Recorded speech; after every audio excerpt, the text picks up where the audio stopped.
BJP की हुकूमत पूरे मुल्क में वक्फ की जायदाद का जो बिल लेकर आई है, मैं सिर्फ मुख्तसर से अल्फाज में अपनी बात को बोलकर यहाँ से रुखसत हो जाऊँगा कि अगर ये खुदा ना खास्ता ये बिल अगर क़ानून बनेगा तो कोई भी वक्फ की प्रॉपर्टी मुसलमानों के पास नहीं रहने वाली, सब हुकूमत के कब्ज़े में चला जाएगा।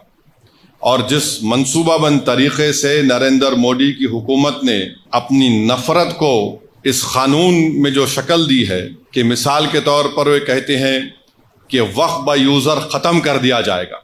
अब वक्फ बाय यूज़र अगर ख़त्म होगा तो सबसे पहले निशाने पर है हर मसलक का मदरसा।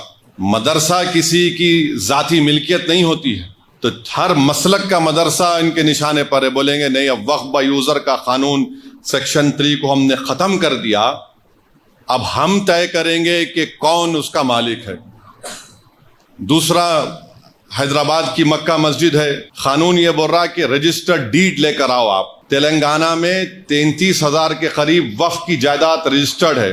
90% 90% उन जायदादों के पास कोई रजिस्टर्ड डीड ही नहीं है, कोई रजिस्टर्ड डीड नहीं है। तो हुकूमत बोलेंगी देखिए अब आपके पास रजिस्टर्ड डीड नहीं है, वक्फ बाय यूज़र ख़त्म हो गया, अब हम इस पर कब्ज़ा कर लेंगे।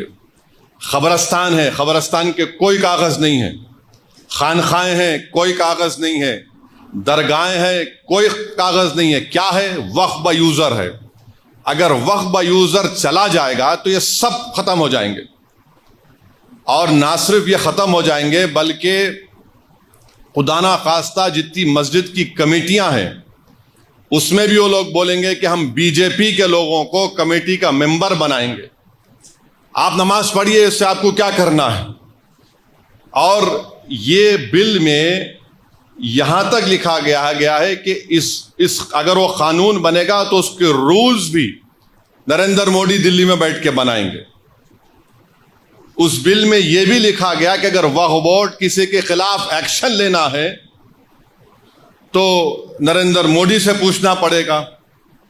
उस बिल में यह भी लिखा गया है कि सेंट्रल वक्फ काउंसिल में सिर्फ एक मिनिस्टर को छोड़कर, वजारत अखिलती बहबूद के मिनिस्टर को छोड़कर सब मुसलमान मेंबर बनते हैं।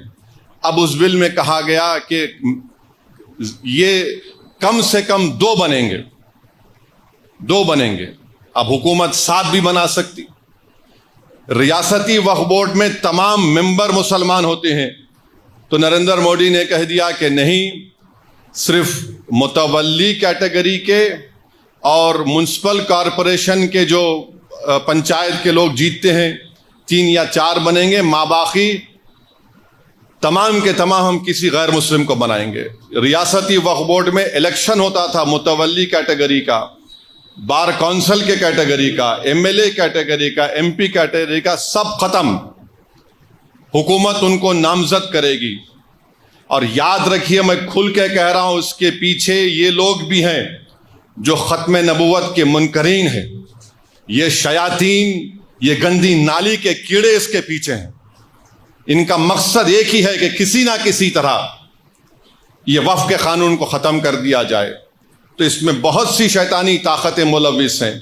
और वक्फ का ट्राइब्यूनल है। अब वक्फ के ट्राइब्यूनल में एक डिस्ट्रिक्ट जज chief justice of high court appoint करते हैं रियासत के। फिर एक शख्स का अपॉइंटमेंट होता है जिसको शरीयत के बारे में इल्म हो, और एक जिम्मेदार आदमी को। नरेंद्र मोदी ये कह रहे हैं कि अब डिस्ट्रिक्ट जज जो चीफ जस्टिस हाई कोर्ट का अपॉइंट करता नहीं, वो रिटायर्ड जज होगा और एक रिटायर्ड गवर्नमेंट एम्प्लॉय होगा।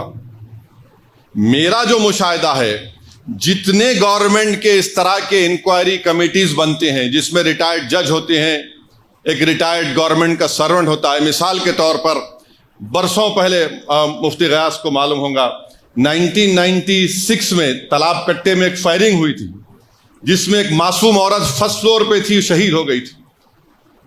वो कमेटी में कह दिया गया कि पुलिस ने अपनी जान बचाने के लिए फायरिंग की। रिपोर्ट है, शायद कुछ नाम है कमेटी का।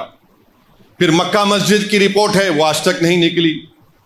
हैरत की बात यह है कि कलेक्टर को यह पावर दिया गया कि यह कानून बनने के बाद जितनी भी वक्फ की प्रॉपर्टी है, अगर कोई शैतान जाके बोलेगा कि नहीं वक्फ की नहीं है गवर्नमेंट की है, तो कलेक्टर इंक्वायरी का ऑर्डर करेगा।